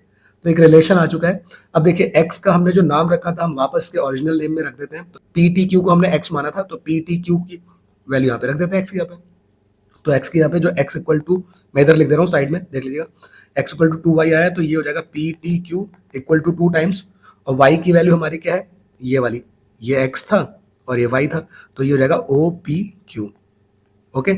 आई होप ये क्लियर होगा, बहुत आसान है। बस आपको क्या करना है, एक बार यहाँ पर एंगल सम प्रॉपर्टी लगानी है, इन एंगल को ए मान के, और एक बार यहाँ पर 90 जो सम होता है इसकी प्रॉपर्टी लगानी है और ये आंसर आ जाएगा, ठीक है। सेक्शन सी की बात करते हैं। अब इस सेक्शन सी में एक क्वेश्चन है आपका 11th क्वेश्चन। इसमें क्या कहा गया, in figure a right triangle A B C in which angle B equal to 90 degree, A B equal to 12, B C equal to 5 shown in figure, find the radius of the circle inscribed in the triangle, okay. एक circle है जो कि एक triangle के अंदर inscribe कर रहा है, ठीक है। तो हम यहाँ पर अगर मैं इस डायग्राम को दोबारा बनाऊं तो एक हमारा ट्राइंगल है जिसका नाम है A B C, right angle है बी पे, और इसके अंदर एक सर्कल मौजूद है, ठीक है, जो कि इसकी बाउंड्रीज को टच कर रहा है तो इंस्क्राइब कर रहा है, ओके। इसका सेंटर ओ हो गया। साइड्स दे रखी है आपको, जो ए बी साइड है पूरी ये दे रखी है आपके 12 सेंटीमीटर, जो बीसी साइड है वो दे रखी है आपकी 5 सेंटीमीटर, ओके। आपको रेडियस की वैल्यू फाइंड करनी है। देखिए रेडियस क्या होता है, सर्कल का जो ये वाला सेंटर से एंड पॉइंट, ठीक है। तो यहाँ पे हमने पॉइंट ऑफ कांटेक्ट को जोड़ दिया, ये भी आपका रेडियस है, ये भी रेडियस है, सभी रेडियस ही हुआ है, ठीक है। इसको करने के दो तरीके, दोनों में से जो आपको सही लगे आप वो कर सकते हैं। अगर मुझे दोनों तरीके बताने हैं तो आप प्लीज मुझे कमेंट करिएगा, ठीक है। तो मैं वीडियो ज्यादा लंबा ना हो तो मैं इसको एक ही मेथड से सॉल्व करके दिखा रहा हूँ। आपको ये समझ में आ जाता तो अच्छी बात है, वरना मैं सेकंड वाला मेथड अगले क्वेश्चन में जो आएगा कोई उसमें कर दूंगा, ठीक है। तो देखिए यहाँ पर आपको पता होगा, देखिए यहाँ पर आपका रेडियस बनना है आर, यहाँ बनना है रेडियस, तो दो साइड इक्वल है, ठीक है। और एक एंगल 90 डिग्री का है यहाँ पे, और ये कोई पॉइंट हम मान लेते हैं, इसको मान लेते हैं P, इसको मान लेते हैं Q, ठीक है। सिर्फ इतने डायग्राम की बात कर रहा हूँ मैं, ये जो है O P B Q, radius equal, angle 90, हमें पता है यहाँ पे भी कितना एंगल बनता है 90 डिग्री। तो किसी क्वाड्रिलेटरल में अगर हमारी साइड्स एडजेसेंट साइड इक्वल होंगी, ठीक है, डायरेक्ट बता रहा हूँ, एडजेसेंट साइड्स इक्वल होंगी, जैसे ये आर आर लगातार साइड है एडजेसेंट बोलेंगे, और एंगल 90 डिग्री होगा, तो ये हमारा स्क्वायर बन जाएगा। क्या बन जाएगा? तो ओ पी बी क्यू क्या कहलाएगा? एक स्क्वायर कहलाएगा। ठीक है, ऐसा शेप अगर मिलेगा तो आप डायरेक्टली बोल देना ये स्क्वायर होगा। अब स्क्वायर की प्रॉपर्टी क्या होती है? इसकी सारी साइड्स बराबर होती है। तो देखिए ये भी क्या हो जाएगा? आर, ये भी हो जाएगा आर। ठीक है, तो इसको भी हम बोल देंगे आर, और ये वैल्यू भी कितनी हो जाएगी? आर। ठीक है, ये बात ध्यान रखेगा। तो ये रेडियस हो गया, ये आर हो गया। अब इसका जरूरत क्या पड़ी देखना। देखिए अगर ये आर है तो इतना पार्ट क्या होगा? 12 माइनस आर। ए से पी तक की वैल्यू कितनी होगी? 12 minus R. A external point है तो ये वाली वैल्यू भी कितनी होगी? 12 माइनस आर। देखिए ये पूरा 5 था तो ये कितना हो जाएगा? 5 माइनस आर, बिकॉज आप इतनी वैल्यू निकालेंगे तो 5 माइनस आर करके आएगा। और ये वाली वैल्यू जो है वो भी कितनी हो जाएगी? 5 माइनस आर। ठीक है, तो इस तरीके से आपने इसको लिख देना है। ठीक है, ए से आर तक की वैल्यू आपको बता दी मैंने, कितनी है? 12 माइनस आर। आर से सी तक की वैल्यू मैंने आपको बता दी, कितनी है? 5 माइनस आर। ओके, अब ये वैल्यू मैंने क्यों ऐसा बताया तो देखिएगा, जो ए सी की वैल्यू होगी, अगर मैं ए सी की वैल्यू देखूं तो ए सी किससे मिलकर बना है? A R plus C R. और ए सी की टोटल वैल्यू हमें पता है ही नहीं, तो हम ए सी की वैल्यू को आर के फॉर्म में लिख देंगे। 12 minus R plus 5 minus R. 12 plus 5 हो जाएगा 17, और माइनस आर हो जाएगा माइनस का 2r। ओके, ए सी की वैल्यू आ चुकी है। ठीक है, इसको बोल दूंगा मैं इक्वेशन नंबर 1। नाउ इसको मैं सेकंड पार्ट को इधर लिख देता हूँ इसके। ठीक है, ये फर्स्ट पार्ट हमने सॉल्व कर दिया, और इसके बाद सेकंड पार्ट। अब सेकंड पार्ट में क्या है, आपको पता ही है एक राइट एंगल ट्राइंगल है, जिसकी एक साइड आपको 12 दे रखी है, एक साइड 5 दे रखी है, यहाँ पे 90 दे रखा है। तो यहाँ से आप ए सी की वैल्यू पाइथागोरस थ्योरम लगा के निकाल सकते हैं। ठीक है, तो यहाँ पे लगा दीजिए in triangle A B C, Pythagoras use करते हैं, तो ये हाइपोटेनस है ए सी, तो ए सी का स्क्वायर इक्वल टू कितना हो जाएगा? 12 स्क्वायर प्लस 5 स्क्वायर। 12 स्क्वायर 144, 5 का स्क्वायर 25, ऐड करा 169, स्क्वायर हटेगा तो कितना आ जाएगा? रूट का 169, जो कि होता है कितना? 13। तो ए सी की वैल्यू कितनी आ गई? 13। तो अब देखिए इक्वेशन नंबर क्या हो गई? 2। यहाँ पे ए सी की वैल्यू मिली 17 माइनस 2r, यहाँ पे मिली ए सी की वैल्यू 13। दोनों कंपेयर कर देंगे तो आप लिख देंगे फ्रॉम इक्वेशन 1 एंड 2। तो 17 माइनस 2r इक्वल टू कितना हो गया? 3, नो 13। अब माइनस 2r, 13 के पास 17 को लेके आइए, माइनस का 17 हुआ, माइनस 17 में से 13 गया, माइनस 4 आया, माइनस से माइनस कैंसिल, और 2 से 4 कट गया 2 टाइम्स। तो रेडियस की वैल्यू कितनी आ गई? 2 सेंटीमीटर। ओके, तो ये मेथड भी आप आराम से कर सकते हैं, थोड़ा सा दिमाग लगाना है, बस समझिए पॉइंट्स को। अगर कोई भी प्रॉब्लम आती है तो प्लीज मुझे कमेंट्स में बताइए। ओके, नाउ क्वेश्चन नंबर 12, इसमें लिखा है from a solid cylinder of height 30 centimetre, radius 7 centimetre, a conical cavity of 24 centimetre and same radius is hollowed out. Find TSA of remaining solid. एक cylinder है, okay, जिसकी height 30 centimetre दे रखी है और radius 7 centimetre दे रखा है। A conical cavity of height 24 centimetre, पूरी conical cavity को नहीं निकालना है। देखिए 24 सेंटीमीटर हाइट की कोनिकल कैविटी को हम इसमें से हॉलोड आउट कर रहे हैं। ठीक है, रेडियस सेम है दोनों का, तो रेडियस को हमने सेम कह दिया। हाइट अलग अलग है तो इसको हम h1 बोल देंगे और इसको h2 बोल देंगे। ठीक है, find the total surface area of remaining solid, हमें निकालना है TSA ऑफ सॉलिड जो रिमेनिंग वाला है। अब देखिए इसमें हुआ क्या है, जब भी कोई हॉलोड आउट कर रहा है, कुछ कर रहा है और TSA पूछ ले, ठीक है, तो आपको दोनों के अलग अलग TSA नहीं लेना है, आपको डायग्राम को समझना है फिगर में क्या है।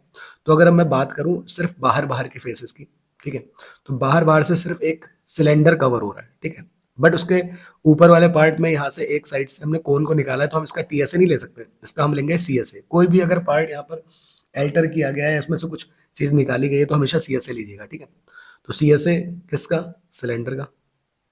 अंदर आएंगे तो अंदर मिलेगा आपको कोन। ठीक है, तो अंदर जब कोन आ रहा है तो माइनस नहीं करना है, माइनस वॉल्यूम में करते हैं अगर ये बाहर निकालते हैं। लेकिन अगर इसमें बाहर निकालना है तो अधिक एजेस तो इसकी ऑब्जर्व हो रही है ना, एजेस मिलने की वजह से आपको कोन को ऐड करना पड़ता है। ठीक है, आप ऐसा नहीं माइनस कर देंगे, हॉलो आउट करा है, वॉल्यूम होता क्वेश्चन में तो माइनस कर देते हैं, बट यहाँ पे क्या करेंगे, C S A of cone add होगा।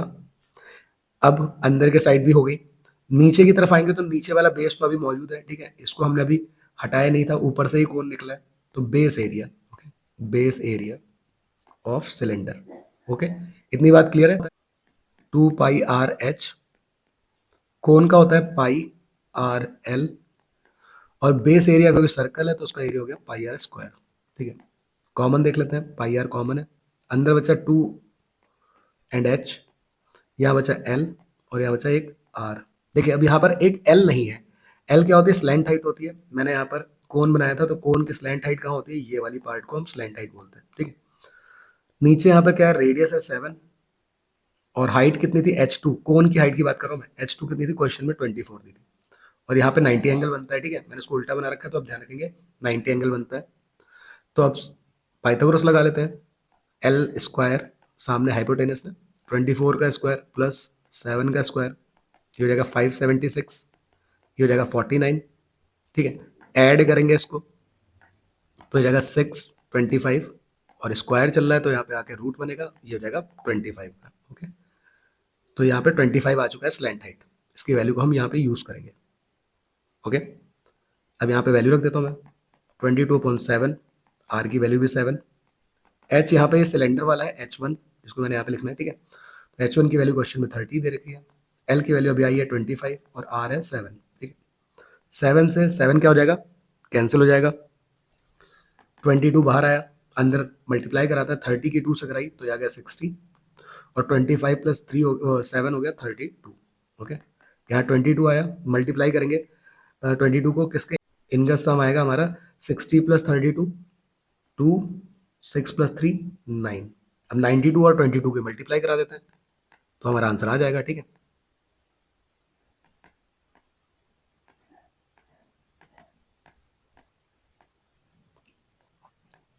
2024, ठीक है, 2024 सेंटीमीटर स्क्वायर।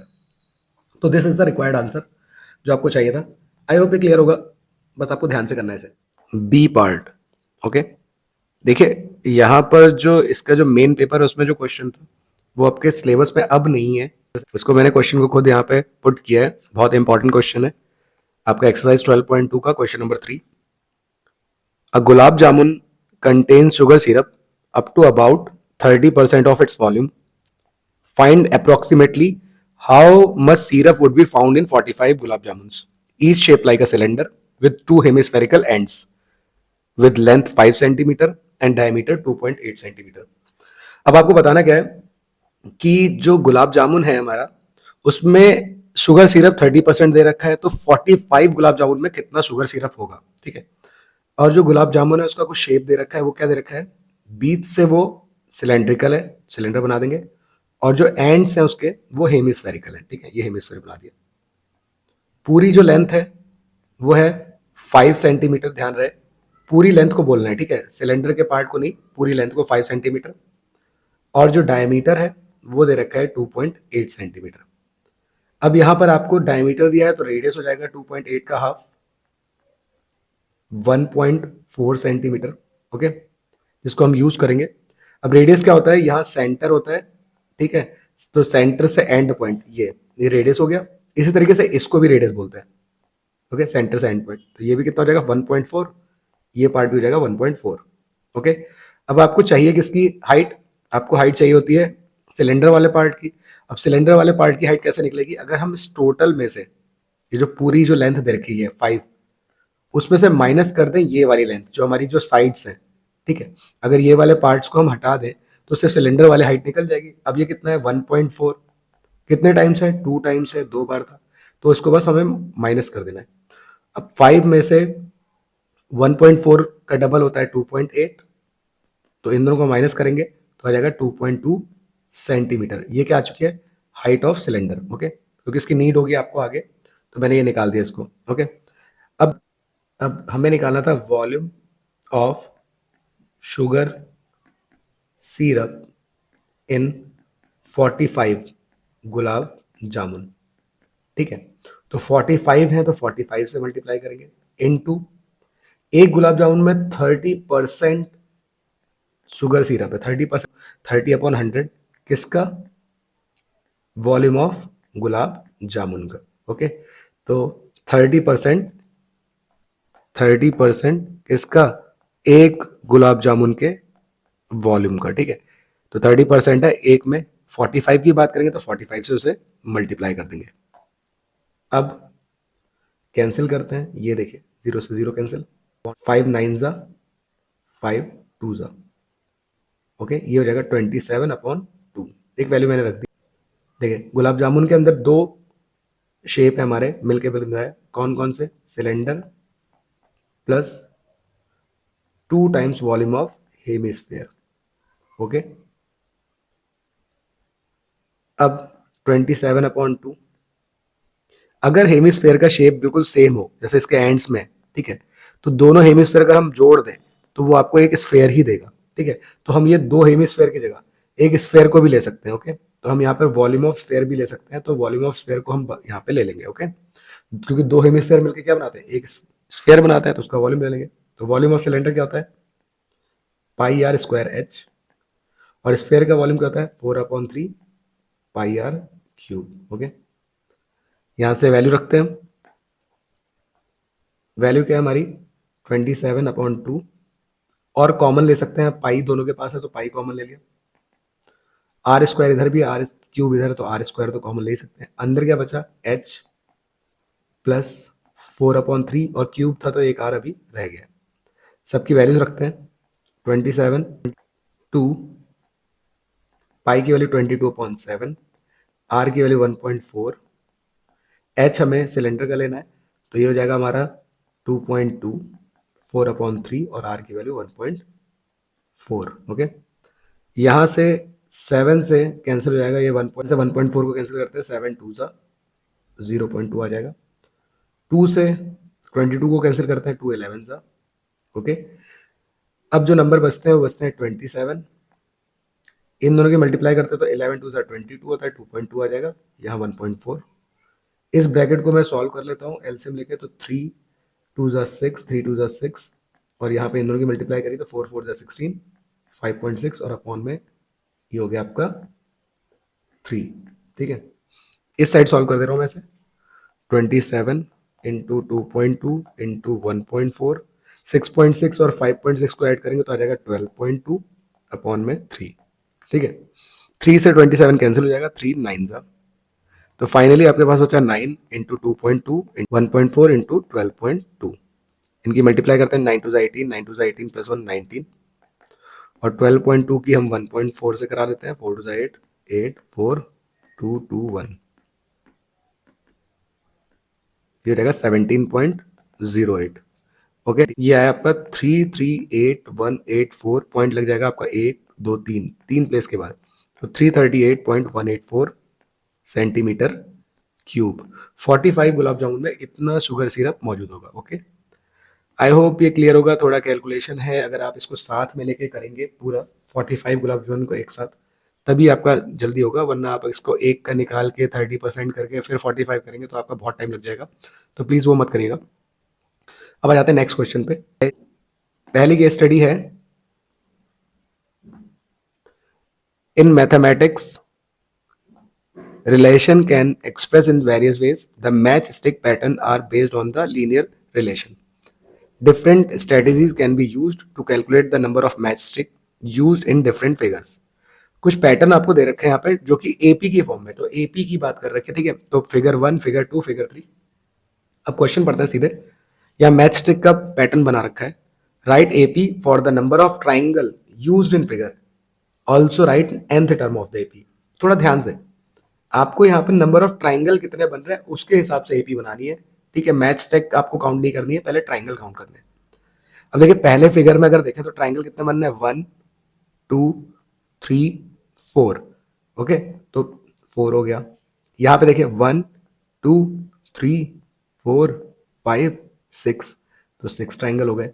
नेक्स्ट में 1 2 3 4 5 6 7 8, तो 8 ट्राइंगल हो गए। तो जो आपकी एपी बनी है वो क्या बनी है, 4 6 8। ओके, यहाँ पे ए की वैल्यू हो जाएगी 4, डी आपको पता ही है, 6 में से 4 को माइनस करेंगे तो आ जाएगा 2। आपको nth टर्म निकाला था, nth टर्म होता है an, फॉर्मूला क्या होता है a plus n minus one into D. n का मतलब है आपको n को n ही रखना है nth टर्म में, a की वैल्यू है 4, n को n रखेंगे और d की वैल्यू है 2। सॉल्व करते हैं, 2 के n से मल्टीप्लाई कराएंगे अंदर तो 2 n ज़ा 2 माइनस 2 1 ज़ा 2। अब 4 प्लस का है 2 माइनस का है तो ये जाएगा 2 प्लस 2n। ओके, तो nth टर्म आपका आ चुका है 2 प्लस 2n। आप इसको और ज़्यादा सॉल्व कर सकते हैं, 2 कॉमन ले लेंगे, अंदर बचेगा 1 प्लस n। ओके, तो ये आपके nth टर्म की वैल्यू आ चुकी है। आई होप ये क्लियर होगा, बहुत सिंपल था। ठीक है, अब which figure has 61 match sticks. आपसे कह रखा है किस फिगर में 61 मैच स्टिक होंगी। अब इसके लिए आपको यहाँ पे मैच स्टिक के फॉर्म में सॉल्व करना पड़ेगा। अब मैच स्टिक के अकॉर्डिंग एपी बनानी है, ध्यान रखना, पहले ट्राइंगल के फॉर्म में बोली थी, अब मैच स्टिक के फॉर्म में। अब देखिए मैं इसको यहाँ पे हटा देता हूँ, आप समझ गए होंगे इसको। मैच स्टिक काउंट करते हैं यहाँ पर, 1 2 3 4 5 6 7 8 9 10 11 12। तो पहले में आपके 12 हैं, ऐसे आगे 1 2 3 4 5 6 7 8 9 10 11 12 13 14 15 16 17 18 19 19।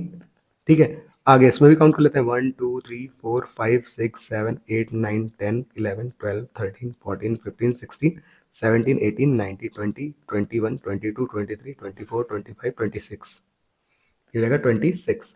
तो ये एपी बन चुकी है। ठीक है, आप चेक भी कर सकते हैं कि इनके बीच में डी सेम है और बिल्कुल सही है कि 7 है। ठीक है, तो ए की वैल्यू कितनी है 12, डी की वैल्यू है 19 माइनस 12 मतलब कि 7। आपसे पूछा है इसमें जाते जाओ और 61 मैच स्टिक कहाँ आएंगी, मतलब ए एन की वैल्यू 61, मैच स्टिक का जो लास्ट नंबर 61 कहाँ पे आएगा, तो एन निकालना है। ठीक है, इसने पूछा ना 61 मैच स्टिक कहाँ आएंगी, तो बस ए एन का फॉर्मूला हमारे पास है, A plus N minus one into D. A N की वैल्यू देखिए 61, ए की वैल्यू 12, एन हमको निकालना है, और यहाँ पे डी। ठीक है, डी की वैल्यू होती है 7।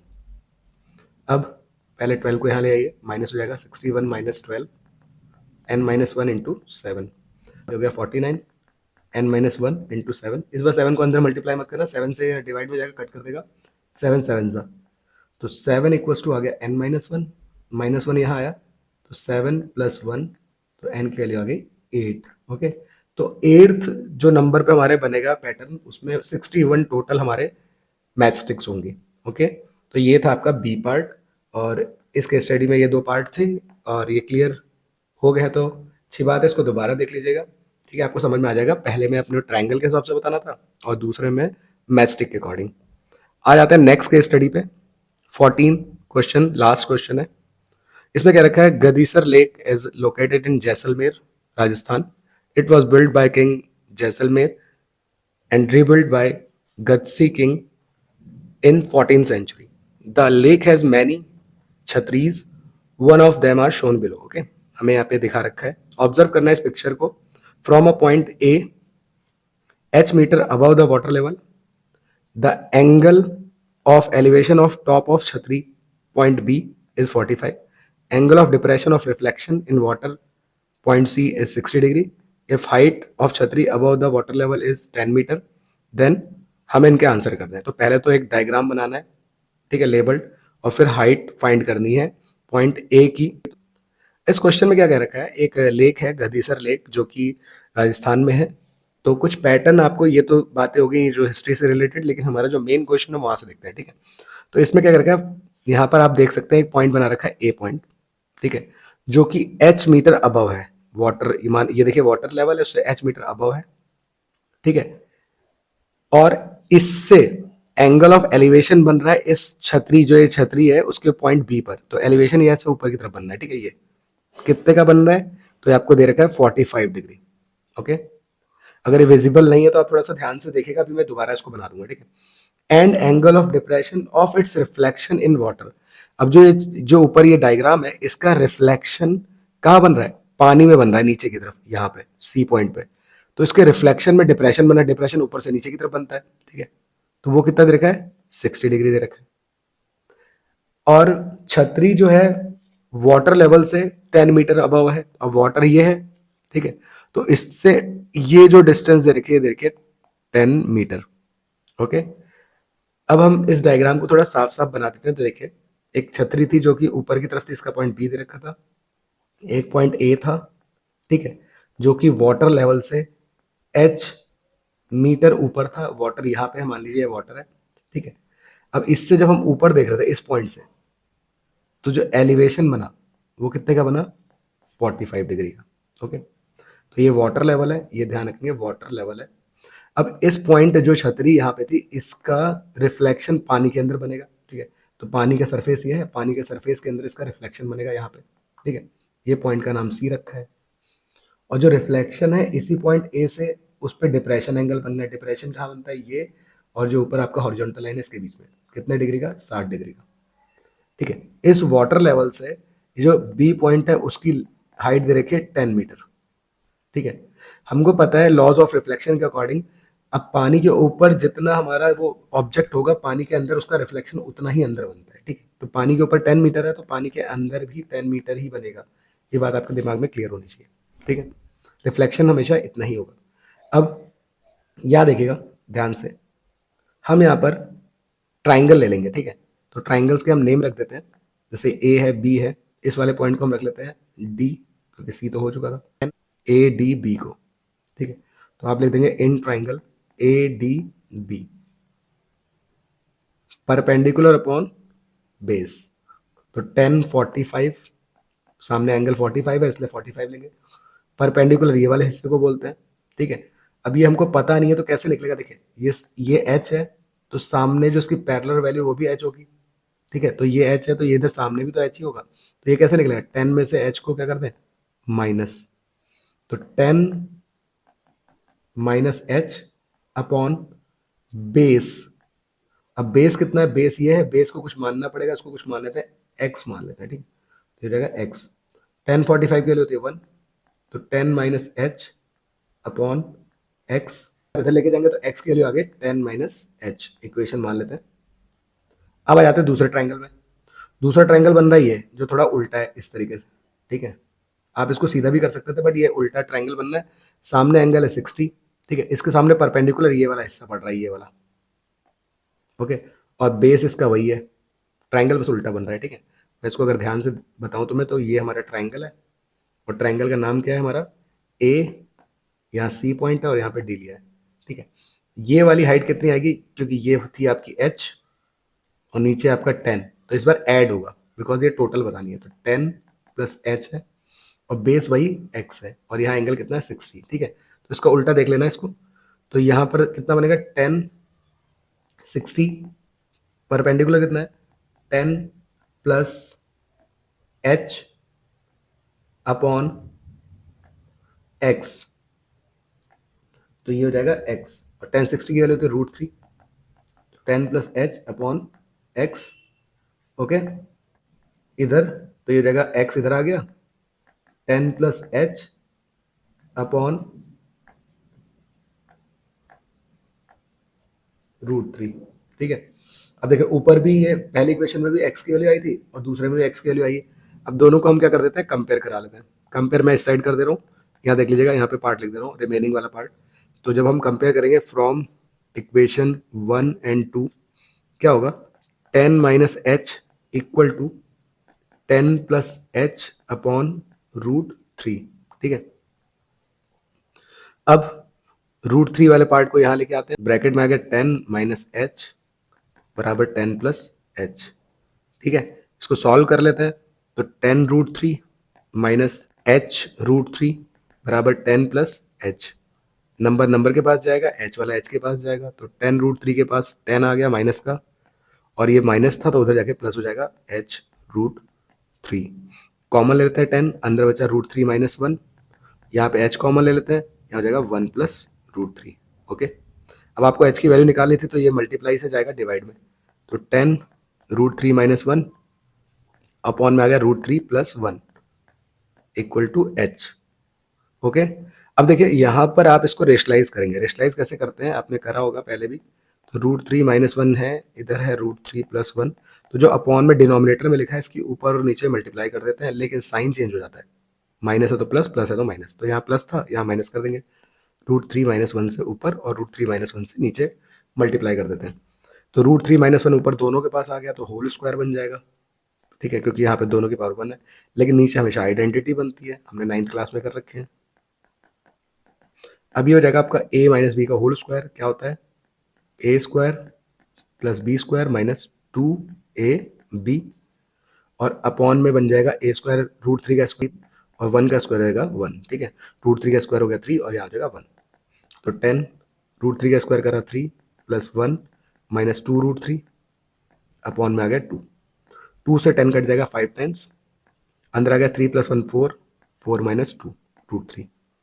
आप और भी कॉमन ले सकते हैं, 4 और 2 में 2 कॉमन आ सकता है, अंदर क्या बचा 2, 2 टू ज़ा 4 माइनस रूट 3, ओके। ये हो गया 10। रूट 3 की वैल्यू आपके क्वेश्चन में दे रखी है 1.73, ओके। तो रूट 3 की वैल्यू 1.73 रख लेते हैं, 0.27 मल्टीप्लाई करेंगे तो पॉइंट आगे चला जाएगा, तो जाएगा 2.7 मीटर, ओके। ये वैल्यू किसकी है एच की। अब एच क्या है, एच यही पॉइंट है ए वाला हमारा, ठीक है। जो हाइट है, तो हमें यही बताना था ना, फाइंड द हाइट। हमें क्वेश्चन में क्या पूछा गया था, find the height of point A above the water level. तो ये हमारा क्या आ चुका है, लास्ट आंसर आ चुका है। कैलकुलेशन है थोड़ा सा, इसमें आपको थोड़ा समझ के करना है, जल्दीबाजी नहीं करनी है, डायग्राम को थोड़ा सही से बनाना है, आपका हो जाएगा, ठीक है। तो ये था हमारा answer, and thank you so much, take care.